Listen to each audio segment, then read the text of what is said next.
entendimento.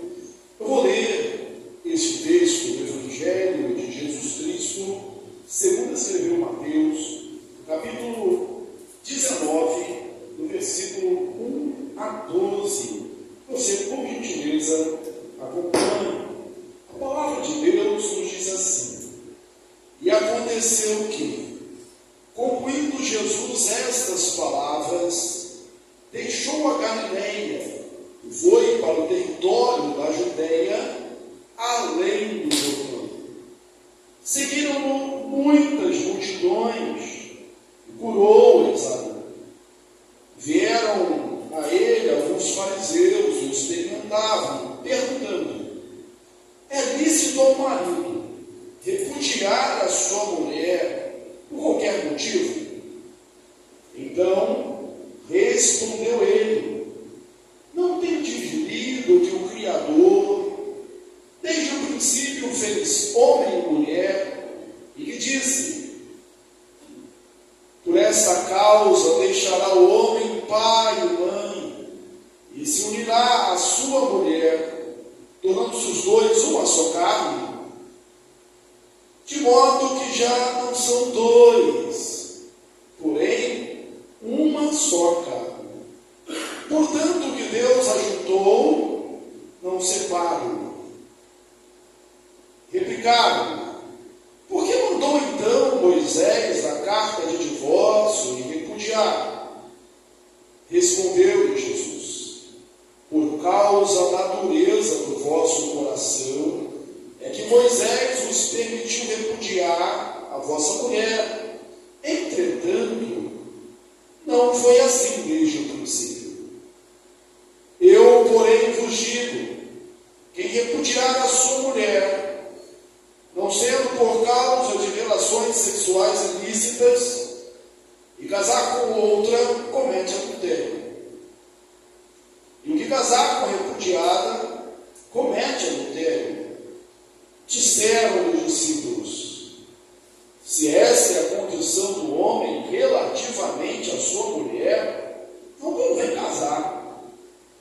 Jesus, porém, lhes respondeu: nem todos são aptos para receber este conceito, mas apenas aqueles a quem lhe é dado.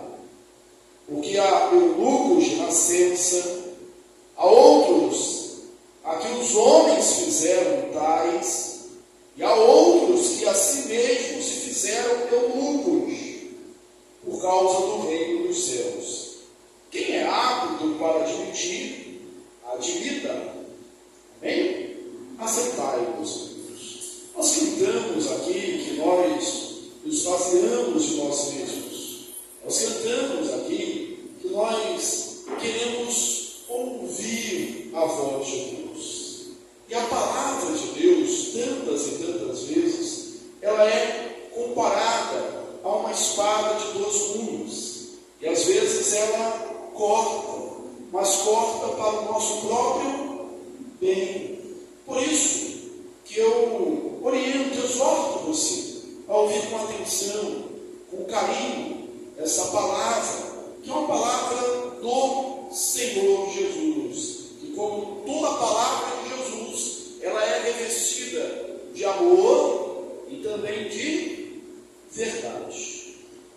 Esse texto de Mateus 19, e no capítulo 20 também, pode ser descrito como aquilo que alguns definem como o ministério de Jesus na Pérea. Ele deixa a Galileia e vai ali para outra banda do Jordão, já rumo a Jerusalém. É o início. Termina-se um discurso e inicia-se um outro discurso. O texto diz assim: tendo Jesus concluído essas palavras. Foi o primeiro versículo que nós lemos. E essa expressão, ou similar, adaptada, aparece pelo menos 5 vezes no Evangelho de Mateus, na conclusão dos discursos de Jesus, de sermões de Jesus, tendo concluído ele estas palavras. Só para citar um exemplo, lá em Mateus, no capítulo 5, versículo 27 a 28, pela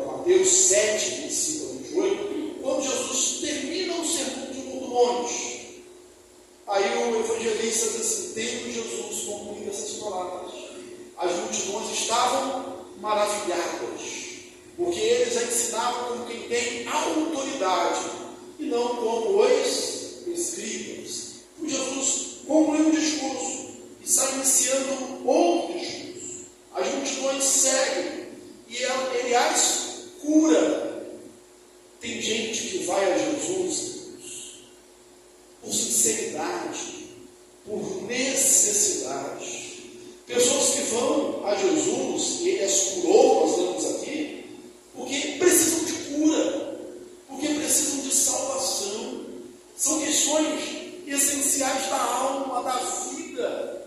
É o homem que está com a filha ali, com o filho endemoniado. É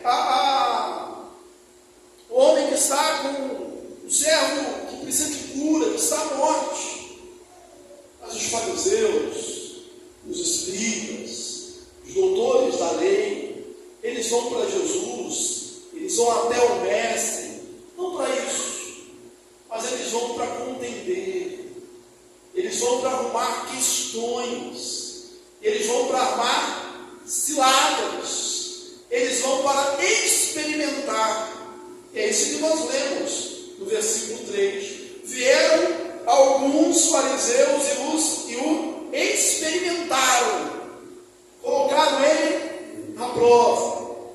Aí eu já digo para você, embora que o sentido da expressão seja outro, que Jesus não é para ser experimentado. Não é aquela questão, experimenta aqui, vê se está certo. Não. Jesus é para ser crido. É para você crer nele. Esses homens vieram e provaram Jesus. A pergunta deles sobre o casamento, sobre o divórcio, não era porque eles tinham interesse real nisso. Não é porque eles estavam querendo saber a opinião de Jesus para colocá-la em prática. É porque eles queriam colocar Jesus numa situação difícil. É porque eles queriam colocar Jesus numa cilada. Eles estavam armando uma armadilha, como tantas vezes fizeram.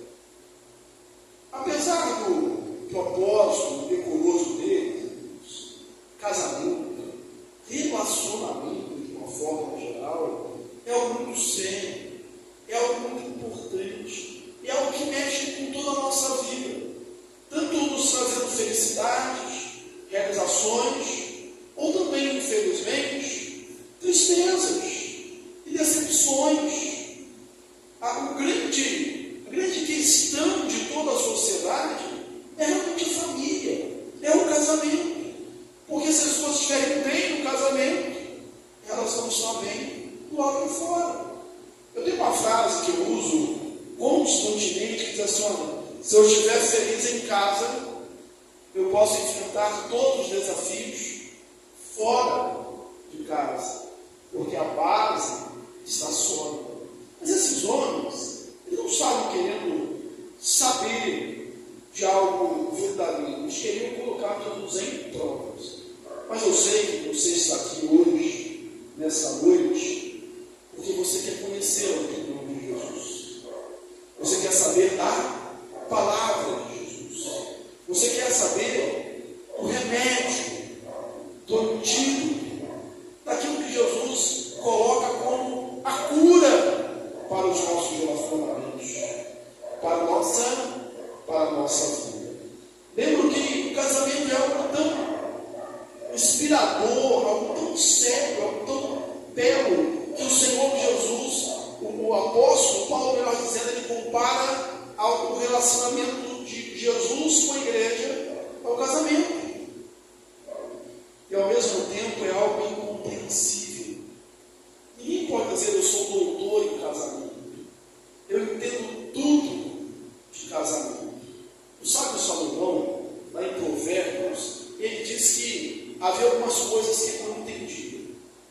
O caminho da serpente na borda, pela pedra, o voo da águia no céu. E aí ele disse assim, e a outra coisa que ele se admirava, foi um mistério para ele, que era o caminho de um homem com uma mulher. Porque são dois diferentes que se unem. Isso é um mistério e uma bênção. Esses homens chegam para Jesus com o propósito de experimentá-lo. E a pergunta deles é lícito ao homem, por qualquer motivo, repudiar a sua mulher, divorciar-se dela, desprezá-la, mandá-la embora? É lícito isso? Bem, Jesus está chegando na região, que é uma região dominada por Herodes. Você deve lembrar que João Batista, ele condenou uma atitude de Herodes. Você lembra qual era? Era justamente que ele tinha largado a mulher dele e casado com Herodias. Ele tinha, João Batista condena esse adultério. E por conta disso, ele é preso e é degolado. Será que eles estão pensando nisso? Olha, vamos colocar Jesus aqui numa situação em que ele vai arrumar problema com Herodes. Mas havia uma outra questão, um outro contexto também. Os rabinos daquela época seguiam duas escolas. Tinham dois grandes rabinos, em que todo o judaísmo ou pendia para um lado, ou tendia para o outro. Uma era a escola de Shammai, e outra era a escola de Hillel. A escola de Shammai era uma escola mais tradicional, mais ortodoxa, mais severa. Essa escola de Shammai interpretava o texto lá de Deuteronômio 24, versículo 1 ao 4, dizendo assim: não, só é permitida a carta de divórcio ou adultério, relação sexual ilícita. Já a escola de Hillel diz assim: não, qualquer motivo. Mas para isso, é bom que a gente olhe lá o texto de Deuteronômio 24, 1, que é o texto em que eles vão se basear aqui para a discussão deles. Olha o que nós lemos lá. Se um homem tomar uma mulher e se casar com ela, e se ela não for agradável aos seus olhos, por ter achado nele alguma coisa indecente, e se ele lavrar carta ou termo de divórcio e lhe der na mão, despedir de sua casa. Bem, a grande questão aqui para os judeus é: que coisa é essa indecente? Que coisa é essa que não lhe agrada? Os seguidores de Shammai diziam adultério. Os seguidores de Hillel diziam qualquer coisa. A mulher foi, fez a comida, queimou um pouquinho, não me agradou, vai embora. Ela era um pouco escandalosa, fala muito alto, os vizinhos ficam ouvindo, não me agradou, vou mandar embora. E aí o que eles queriam? Queriam colocar Jesus ou com uma escola, ou contra outra. Mas normalmente, quando Jesus era colocado nessas situações, ele respondia, mas ele não respondia diretamente. Ele não caía na cilada. Eu lembrei agora de uma história. Tem situações, irmãos, que as pessoas nos induzem um erro. Que as pessoas como não tem uma saída. E, na verdade, não tem uma saída. Lembra de uma história do homem visitando um manicômio? Então, os loucos ficam internados. E ele foi visitar esse manicômio, e o diretor do manicômio levou ele no banheiro, tinha uma banheira nesse banheiro, cheia de água. Ele falou assim: eu vou te mostrar uma coisa. Todo paciente que chega aqui, a gente traz ele aqui para fazer um teste de loucura dele. Que nível é a loucura dele?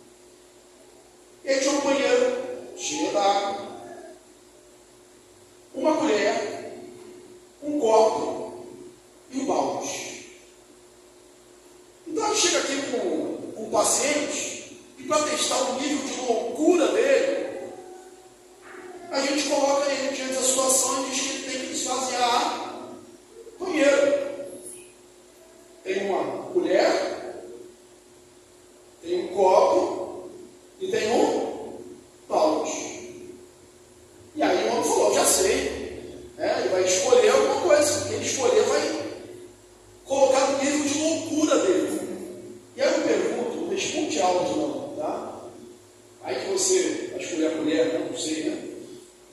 Como você esvaziaria a banheira? O que você escolheria? Aí o amigo do diretor da clínica falou assim, lógico, o balde.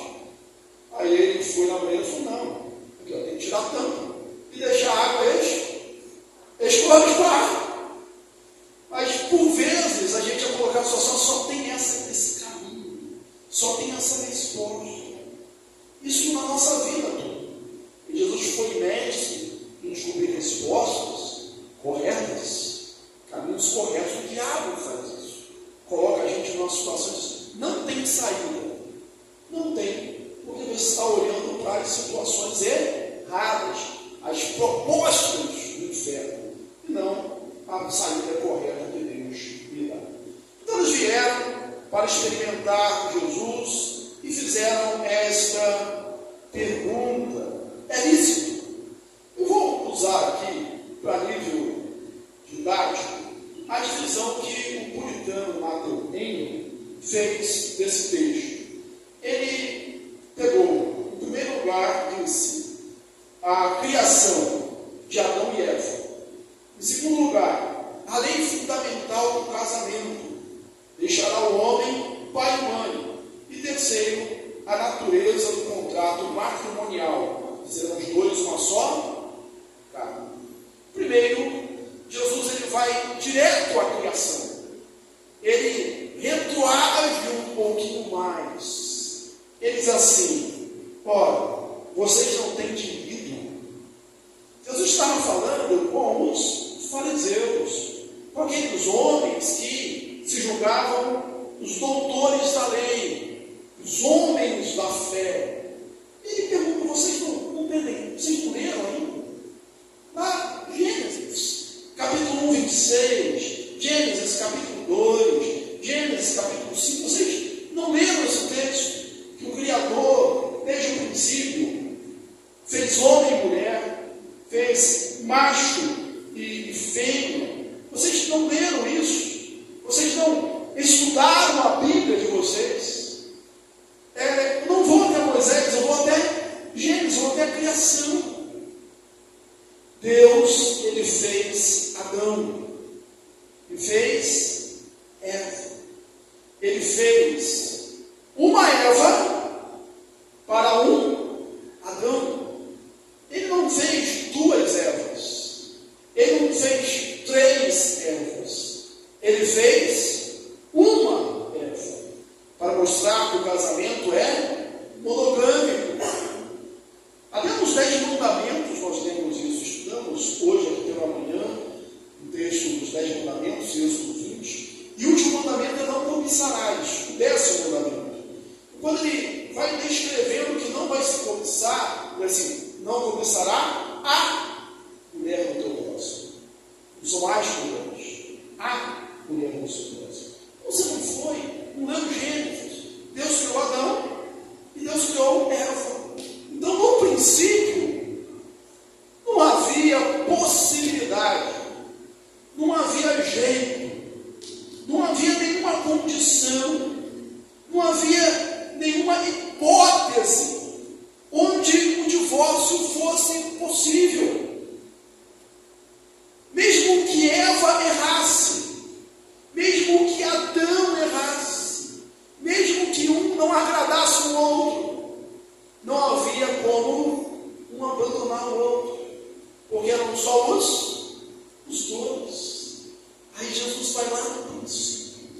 E olha aqui, Eva, quando ela comeu o primeiro fruto da árvore do conhecimento do bem e do mal, e Adão cedeu e comeu também, ele acusou a mulher, lembra?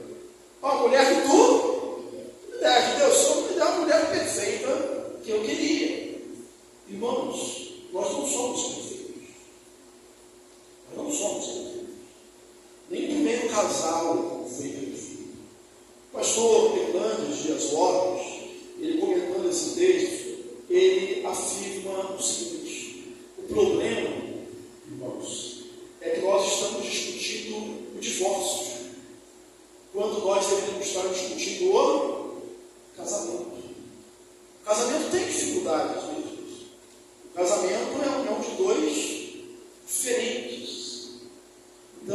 necessário que haja quebrantamento, que haja compreensão, que um ceda de um lado, outro ceda do outro. O casamento é o lugar onde nós temos que resolver conflitos. E talvez seja a melhor escola. E aí você deve estar pensando, talvez você não esteja na situação de casado, viúvo, idoso, idosa, então está muito novo. É uma escola para todos os tipos de relacionamentos.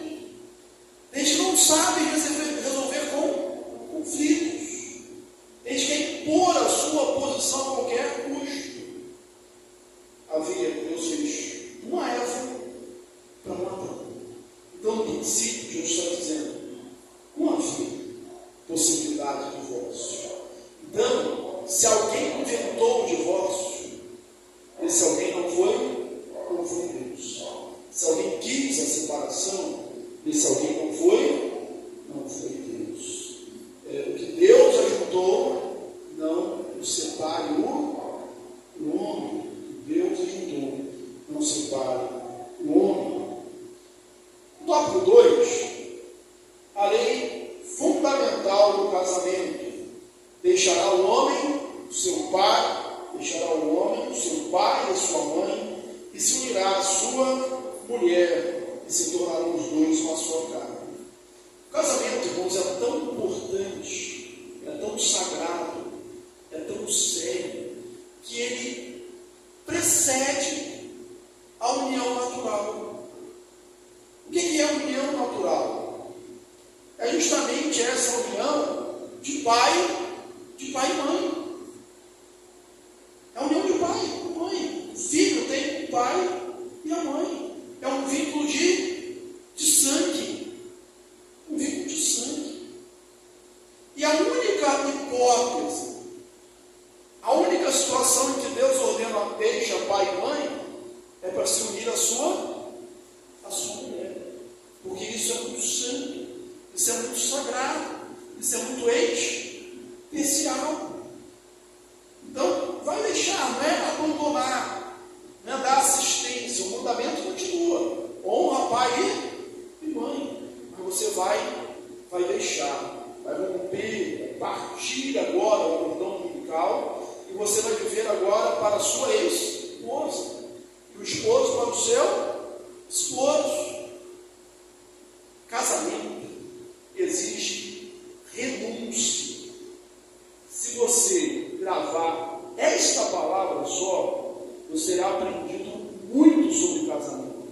Casamento exige renúncia. Casamento é deixar pai e mãe. E nós poderíamos acrescentar muitas coisas. É deixar muitas coisas. Coisas que antes, na vida de solteiro, era comum. Eu vejo alguns colegas falando, tem um happy hour, tem um bate-papo, o casamento é uma escravidão. Ora, você escolheu casar. Então o seu tempo, a sua qualidade do tempo agora, não é mais para os seus amigos ou para as suas amigas. Para o seu esposo, para a sua esposa, para o seu cônjuge. Eu fazia isso dessa forma, e agora tem, às vezes, coisas simples, como o destino de uma viagem. Um gosta de praia, outro gosta de serra. Um gosta de calor, outro gosta de frio. Se não aprender a deixar, se não aprender a renunciar, nenhum casamento vai nascer. E existem pesquisas que diz que não precisa de você uma vez. Aí a segunda vez, o índice de divórcio aumenta mais ainda. No primeiro casamento já chegamos a 50% de divórcio. No segundo casamento, a 70%. Sabe por quê? O problema não é o outro. O problema não é o outro. O problema é que você não entendeu o significado de casamento. Casamento é deixar. Casamento é renúncia. Inclusive, o apóstolo Paulo, lá em Coríntios, 1 Coríntios 7, ele chega a aconselhar a não casar, aqueles que puderem, aqueles que ficarem nessa situação. Mas ele diz assim, por quê? O que casou cuida das coisas do mundo, de como agradar a esposa, e a esposa de como agradar o marido. Quando você casa, é esse o compromisso que você está assumindo. Doravante eu vou agradar a minha esposa, e doravante eu vou agradar o meu esposo, o meu cônjuge. É renúncia. Normalmente, o que atrapalha o casamento, uma falha nossa, um defeito nosso chamado egoísmo ou egocentrismo. Nós casamos para ser feliz, ou nós deveríamos casar para fazer o outro feliz. O casamento, ele pode ser comparado a uma conta bancária, e você vai entender muito bem. Muito bem. Como que funciona uma conta bancária? Se você saca, retira mais do que entra, o que acontece? Fica no vermelho. Quebra. Falha. O casamento é assim também. Você tem que depositar mais do que tirar. Então, a primeira palavra em relação ao casamento, em Gênesis, é deixar. E quando você deixar, você entenda renúncia, abnegação.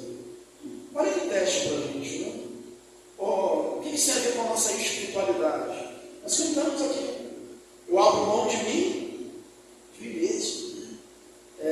A casa é tua, Senhor. Não é minha, a casa é tua. Então, o crente, especialmente, tem que viver nessa realidade, de se diminuir e Deus crescer na sua vida. Tópico 3, a natureza desse contrato matrimonial. E serão os dois uma só carne. Ele fala agora, não são mais dois. Agora é apenas um. A matemática divina em relação ao casamento, ela coloca a lógica de ponta cabeça. Quando você soma 1 mais 1, dá quanto? Dá 2. Mas na matemática divina, quando você soma um homem e uma mulher, um casal, dá 1. E os dois são uma só carne. Você lembra de onde Deus tirou a mulher, segundo o lado de Gênesis? A costela de Adão. Mas é minha costela. É parte de mim. Eu não posso simplesmente rejeitar, eu não posso simplesmente deixar para lá. O puritano Matthew Henry, ele fez uma afirmação muito forte, pregando sobre esse texto. Ele disse assim no século passado: os filhos de um homem são parte dele mesmo. Todos nós concordamos com isso. Os filhos de um homem, de uma mulher, filhos de um casal. Filho de um homem é parte dele. Só olha assim para o filho e fala assim: fulano, é a cara do pai, é a cara da mãe. Os filhos de um homem é parte dele, mas sua esposa é ele mesmo. E aí o apóstolo Paulo chega a dizer: olha, esse amor é um amor como fosse, é o único amor egoísta que é permitido, porque o apóstolo Paulo diz assim: quem jamais desprezou a sua própria carne, antes a cuida, antes trata dela. Assim é o cuidado do marido com as suas, o cuidado de um com o outro. Eu estou cuidando da minha própria carne. Eu estou cuidando de mim mesmo. Mas aí, os fariseus, que não estavam querendo saber de Bíblia, os fariseus que não queriam consertar o seu casamento, os fariseus que não queriam saber a vontade de Jesus, os fariseus que só queriam um debate, eles perguntam assim: então por que Moisés mandou dar carta de divórcio? Lembra da primeira, mais uma vez, né? Porque Moisés mandou dar carta de divórcio. divórcio, está no versículo 7. Aí eu pergunto, será que Moisés mandou mesmo da carta do divórcio? Ele chegou assim: marido, dê carta de divórcio para sua mulher. Foi isso que ele falou? Não. Foi uma permissão, foi um consentimento, conforme o texto lá de Números 24, versículo 1 até o versículo 4. Na verdade, isso era uma proteção, uma concessão com proteção. Por quê? Imagina que esse homem, e aí tem o ideal e tem o real nisso. Tem situações, pastor, que o divórcio é uma necessidade? Tem, pior que tem. Infelizmente. Não que nós queremos. Ninguém chega diante do altar para casar pensando nisso. Aliás, as promessas que nós fazemos são promessas bem promissoras. Você promete amar, cuidar dela, na doença, na saúde, na alegria, na tristeza, na abundância e nas privações, na juventude e na velhice. E nós prometemos. Nós recebemos, nós queremos isso. Ou seja, ninguém casa para se divorciar. Especialmente naquele contexto, se não houvesse essa possibilidade, essa mulher poderia ser maltratada pelo homem. E na verdade era uma suavização do mandamento. Por quê? Para eles, o mandamento foi pego no adultério, qual é a solução para isso? A morte. Não. Você vai entregar uma carta de divórcio. E ainda formalizada, não é de qualquer maneira. Tem que entregar algum documento na frente das autoridades do povo. Então, era uma concessão, era uma permissão. E como o ser humano tem a tendência de inverter as coisas ao seu bel prazer, dizer assim: foi um mandamento. Não, o mandamento não é esse. O mandamento é que fiquem juntos para sempre. Essa foi a concessão. E aí você diz: está bom, pastor. Então tem uma concessão. Mas por que houve essa concessão, meus irmãos?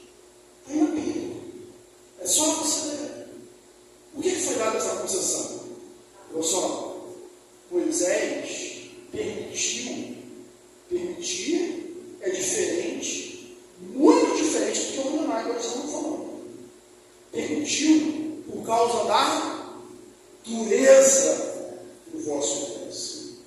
E aí, mais uma vez, eu recorro a Matthew Henry, quando ele diz assim: ninguém pode desejar ter a liberdade do divórcio sem virtualmente confessar a dureza do seu coração.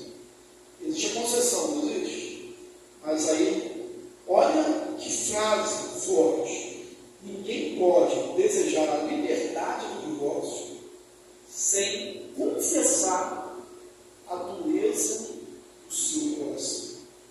Porque foi isso que Jesus falou. Moisés permitiu por causa da dureza do seu coração. E não é isso que acontece assim. Não é por causa da intransigência, não é por causa da cabeça dura de alguns, do coração endurecido, da teimosia. Porque quando o outro erra e o outro vai errar, o caminho vai o quê? O arrependimento e o perdão. E não simplesmente o último caminho, o último recurso ser o divórcio. Então Jesus disse: é por causa da dureza do vosso coração. Moisés trata com a dureza do coração. Moisés consegue por causa da dureza do coração. Só que Jesus, ele está falando da cura.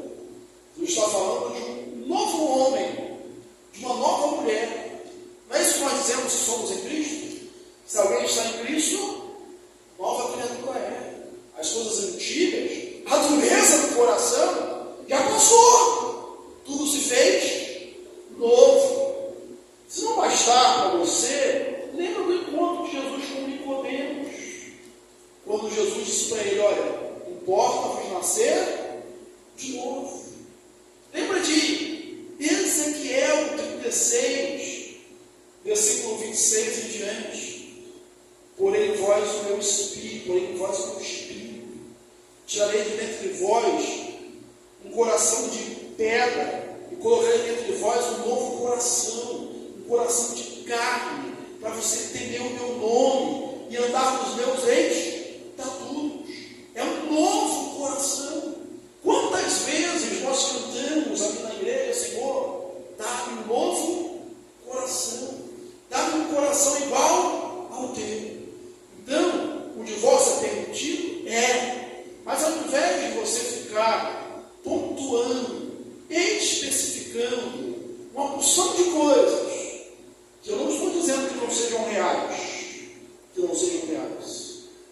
né? Cada um tem a sua própria dor, o seu próprio problema, e nós respeitamos esses problemas. Mas em última análise, só tenho que dizer, foi por causa da dureza do coração, das duas partes, ou pelo menos de uma parte. O ditado antigo diz assim: quando um quer dois brigam, não é isso? Mas também, quando um não quer, não dá realmente para dois ficarem juntos. Então, em última análise, é por causa da dureza do coração. E aí vem uma surpresa, irmãos. Vamos para uma grande surpresa. Lembra que eu falei das escolas? O Shammai e o Hillel? O Shammai, ele era mais conservador, não é isso? Só pode separar se houver uma causa grave, uma relação sexual ilícita, um adultério. Os de Hillel, qualquer coisa, a mulher queimou a comida, falou muito alto, achava, não agrada mais, até que era bonitinha, mas agora não está mais bonitinha, tem uma mais nova que eu vou trocar. O Hillel achava assim. Era mais progressista, mais liberal. Quem os discípulos de Jesus deviam apoiar em? Eu vou esperar o Shammai, mas tem que ser o mais rígido. Aí a gente vai ter uma surpresa aqui. Agora, não são os fariseus que estão falando. Não são aqueles homens que querem experimentar Jesus que estão falando. Os discípulos ouviram isso e entenderam que isso era duro demais, que isso era rígido demais, que esse negócio era sério demais. E olha a posição dele. Disseram os discípulos: se essa é a condição do homem relativamente à sua mulher, não convém casar. Não foram os fariseus que disseram, foram os discípulos de Jesus, foram os apóstolos de Jesus. E aí Jesus disse para eles: olha, Jesus respondeu: nem todos são aptos para receber esse conselho, apenas aqueles que é dado. Irmãos, há um preço no casamento, e um alto preço. Mas o amor é exatamente o pagamento desse alto preço.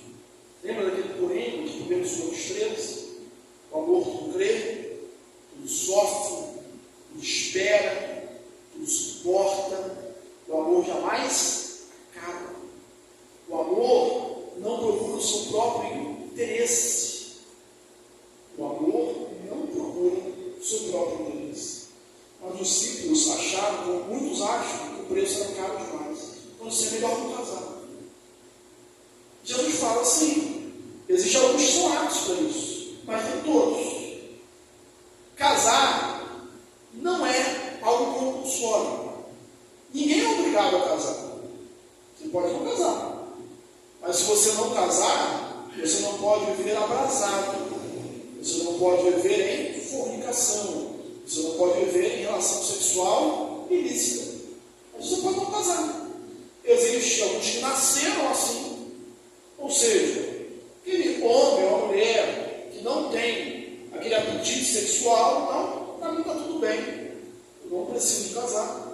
Teve outros que os homens fizeram assim, como o caso dos eunucos, como lá o oficial da rainha de Candace. era colocado para cuidar dos haréns, que eram emasculados, eram castrados, e normalmente chegavam a altos postos, porque eram pessoas de muita confiança.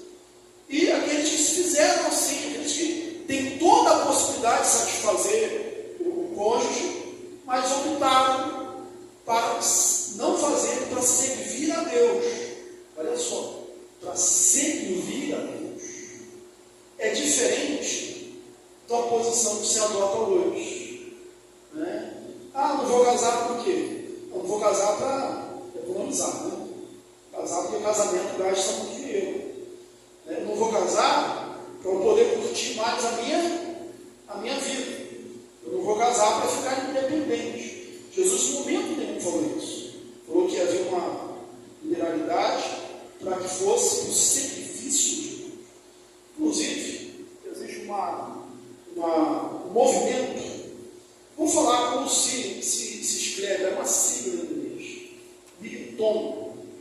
Né? São homens, é uma reação ao feminismo. Na verdade, uma reação bem ressentida de homens assim: eu não preciso casar, eu não preciso de mulher. Mulher só dá trabalho, mulher só dá dor de cabeça. Né? Então eles fazem um movimento, né, em repúdio à mulher. Né? Dizem: nós não precisamos de mulher. Não são homoafetivos, homossexuais, não quero casar, não dependo de mulher. O que eu preciso é viver a minha vida. Né? Não preciso. Irmãos, essa não é uma visão bíblica. A visão bíblica é que o homem estava lá no Éden. Ele chama o Éden de quê? De paraíso. A condição climática era perfeita, não tinha nem muito calor, nem muito frio.